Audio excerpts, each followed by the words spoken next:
Well, hello everyone and happy Monday. It's digital host A.J. Wuest welcoming you back to Before the 4, the live stream where I go through some of 48's top news stories and then some before the 4 o'clock newscast. I say it every single day, wherever you're watching Before the 4 today, whether that's on Facebook, YouTube, or the 48 Now live stream. As always, thank you so much for watching and spending just a bit of your Monday afternoon here. I hope everyone had a great weekend and stayed weather alert as we saw quite a bit of severe weather and flooding here in the Tennessee Valley.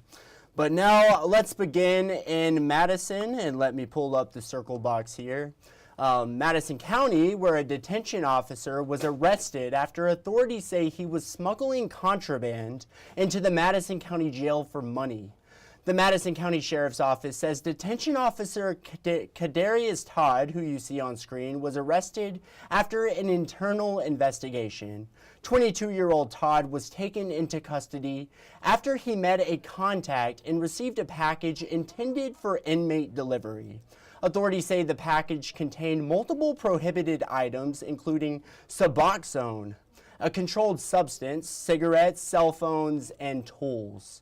After he was arrested, the sheriff's office says Todd confessed to the crime. Todd was charged with conspiracy to commit a controlled substance and 2 counts of conspiracy to commit a crime. The former charge carries a $10,000 bond, while the latter 2 have a bond of $3,000 each. Todd was a probationary employee and has since been fired. And staying, of course, in Madison County, a Huntsville man charged with the shooting death of his wife has pled guilty to an amended charge of manslaughter. Following his guilty plea earlier today, Reese Jones was handcuffed and taken to the Madison County Jail to await sentencing, which will be set at a later date.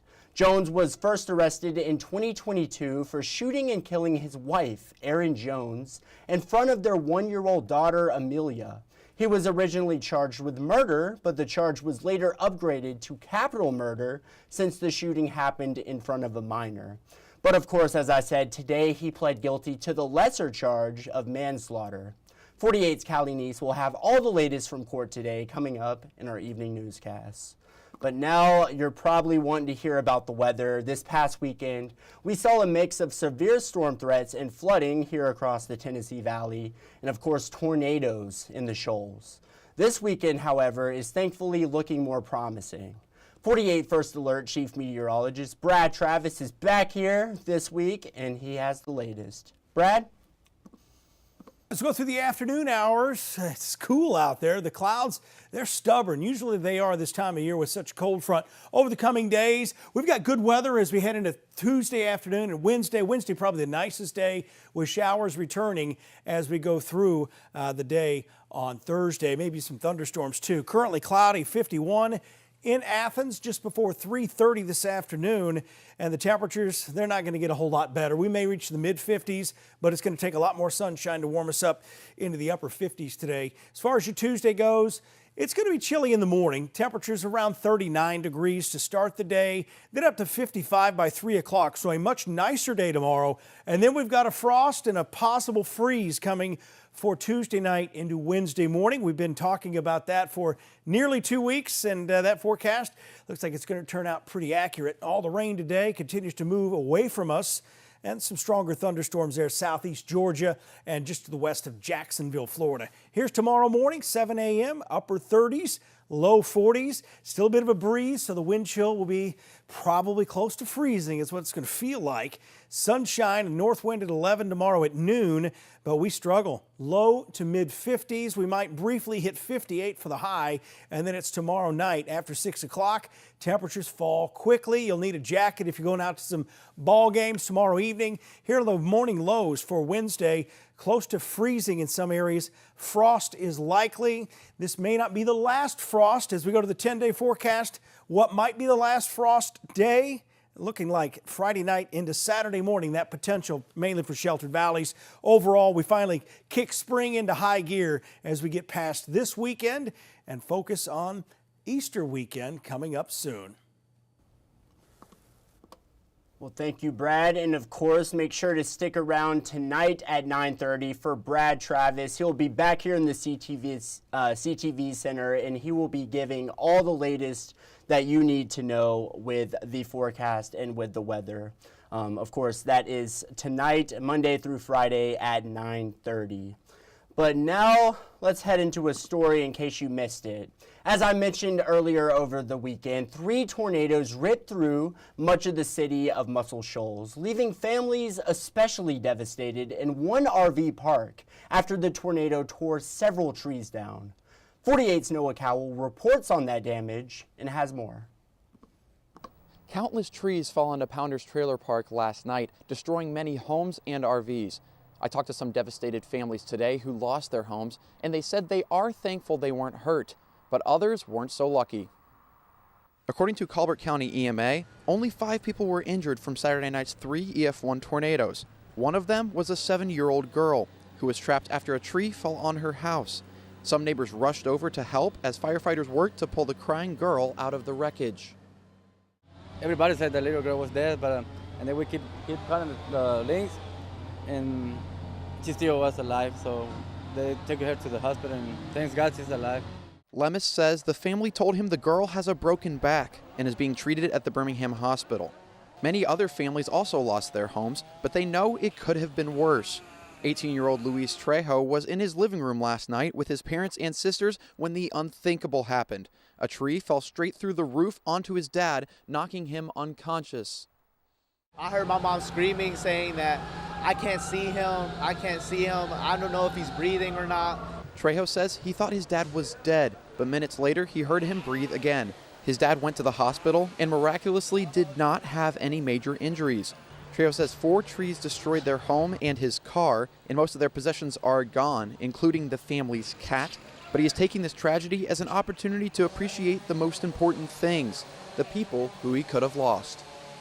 I was telling him, I could have done so much more with you. I could have spent time with you.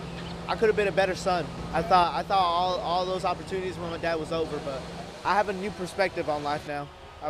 My dad said he's been reborn, and I also feel the same way. Trejo says he's confident his family can get through this if they stick together and stay determined. He also says they can't thank the community enough for the immediate help they got today, and it gave them the assistance they desperately needed. Reporting in Muscle Shoals, Noah Cowell, 48 News, on your side.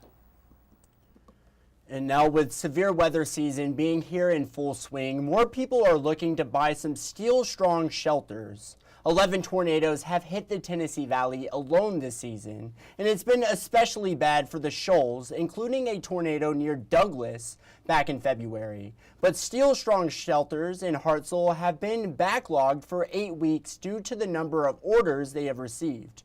Courtney Benefield with the company told 48 Sarah Grace Kennedy that sales always pick up in the springtime. She says another reason sales are rising is because the sheer number of people moving to the area. In the past month, the company was able to sell 10 shelters in one day and 20 shelters in a week. Benefield says that the convenience of having a strong storm shelter nearby is enticing for a lot of people, even though they cost several $1,000s. The company has even had to hire new workers to help with all the orders. Take a listen. Once a storm comes too close to them, they want to have that peace of mind to have a safe place to go to, so they don't have to go run into a closet or down the road to a community shelter. They want to have that comfort in their home. They don't have to leave.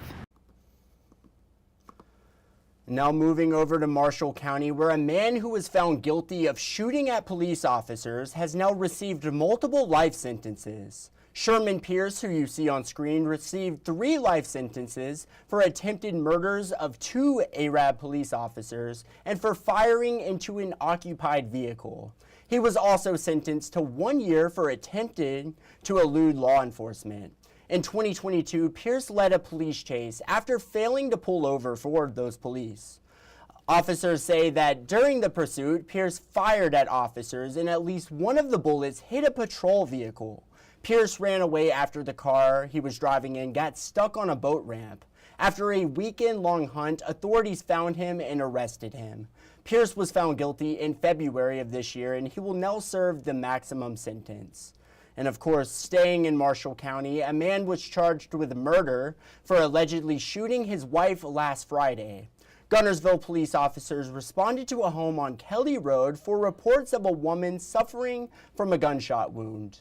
Officers located the woman and she was taken to Huntsville Hospital, but unfortunately she was later pronounced dead. The Marshall County coroner has identified the victim as 38-year-old Leslie Ward. The suspect was identified as 34-year-old Stephen Ward. That's who you see on screen. He was booked into the Marshall County Jail where he is being held without bond. And 48's Faith Delp will have more coming up in our evening newscast regarding this situation. But now coming up after the break, frat guys in Mississippi helping reconnect a lady with her missing dog of 5 years. Shrimpers in Georgia saying that the ongoing tariffs are good for the industry. We'll talk about that, and I gotta brag on 3 of my co-workers who won big over the weekend. It's all ahead. We'll dive right into it in 1 minute.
All right, time is up. Hello, everyone, and welcome back to Before the Four.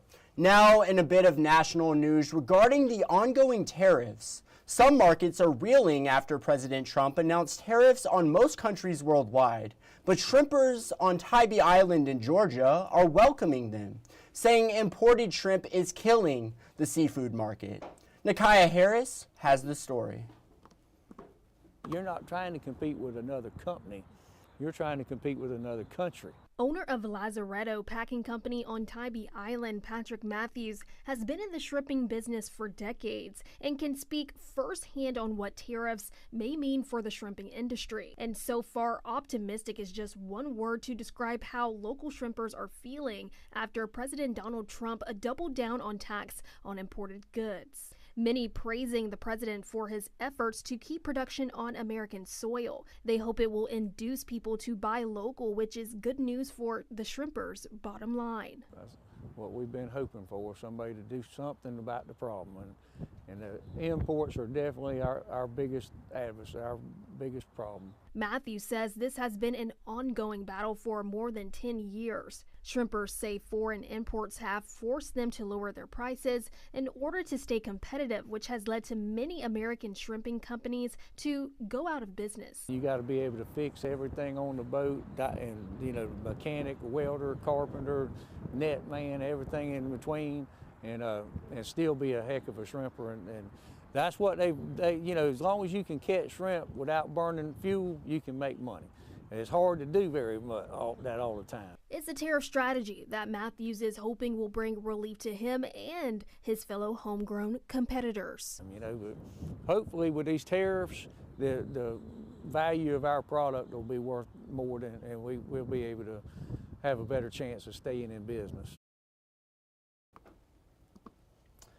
But many in other industries do not feel the same. President Trump is facing new backlash for spending much of the past few days at his Florida golf course. And now, some within his own party are doubting the tariff plan as Wall Street continues to fall.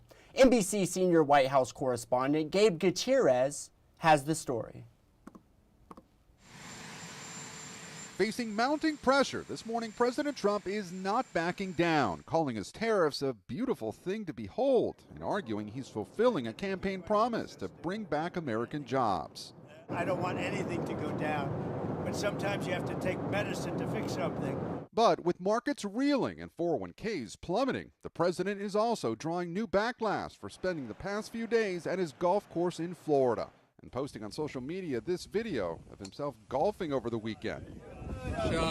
The White House announcing he'd won his second-round matchup and would advance to the championship round. How was the golf tournament? Very good, because I won. That may end up being the most enduring image of the Trump presidency. That is the president out on a golf cart while people's retirement is in flames.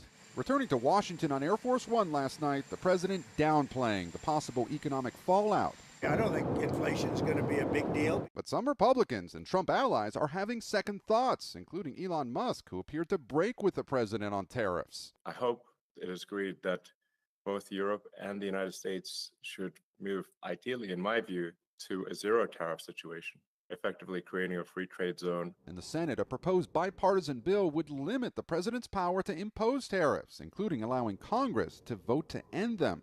It's largely symbolic and unlikely to pass. Still, this weekend, the first House Republican came out against the president's plan. The Constitution is clear. The House and the Senate, Congress has the power of tariffs and taxes. Even conservative Senator Ted Cruz of Texas is warning Republicans what an ongoing trade war could mean for the party. A recession, particularly a bad recession, 2026 in all likelihood politically would be a bloodbath. And this afternoon, President Trump is meeting with Israeli Prime Minister Benjamin Netanyahu to discuss a range of topics, including tariffs, Gaza, and much more. So stick around for our evening newscast for any kind of updates on that meeting. But now I gotta do it. I gotta shout out some of my awesome coworkers. Over the weekend, the Alabama Broadcasters Association, or ABBY, held their annual award ceremony Saturday night, and our own evening anchor Liz Hurley, along with marketing director Derek McClanahan, won an ABBY award for their production of 48 Story of Huntsville's Lydia Drive as part of Black History Month. And also, our own Matt Warren, P.S. y'all, that is the guy who designed this awesome Before the Four logo right behind me. He works at our creative services department and won an ABBY for large market commercial. Gotta shout out both of them. Congrats to them all, and certainly very, very well deserved. But now you gotta check this out. A dog missing for nearly 5 years in Mississippi has been reunited with its owner. But she would have never guessed where her beloved pet would turn up. Delaney Dukes has this sweet surprise. A reunion of a lifetime. Debbie LaFleur is reunited with her Yorkie Kingston that has been missing for 5 years. Never. I never thought I would see him again. Kingston went missing from Lake Charles, Louisiana in 2020 after Hurricane Laura. Now he shows up 300 miles away from home on the back porch of the Southern Miss Kappa Sig house. And I walk outside and there's just this Yorkie just sitting there in a red t-shirt. Kappa Sig president Neil Richel and his fraternity brothers took him in and started calling him Benji. The next day, our vice president went and got his chip checked, and that's when we found out that his name was actually Kingston, not Benji, and he had been missing for 5 years, which is kind of crazy. But before I could call him, he called me. My heart just started pounding, and I told my boss, I was like, I found Kingston. And we both just started yelling and screaming. LaFleur and her son made the 4-hour trip to Hattiesburg, Mississippi to bring Kingston back to Louisiana. I'm talking about as soon as she got out the car and he saw her, we've never seen Benji run like that, and he sprinted with his ears perked up, and it was awesome to see. She says the only thing that could have made this moment better is if her husband Joe got to be there too. They were best friends. I mean, they were like 2 peas in a pod. The only down part is that my husband is gone now, but he's probably made this all happen for us. Now Kingston is leaving Hattiesburg an honorary fraternity brother. He's like a member of the chapter right now. He's done everything with us for the past week. And through our eyes, at least, he's a Kappa Sig. LaFleur says she'll always be grateful for the members of Kappa Sig. Wonderful, wonderful guys. I mean, everybody that wouldn't have done that, you know, taking the time out to find, you know, who the owner was. Yeah, he's so beautiful. So happy to have my baby back. Southern Miss! Yes! To the top!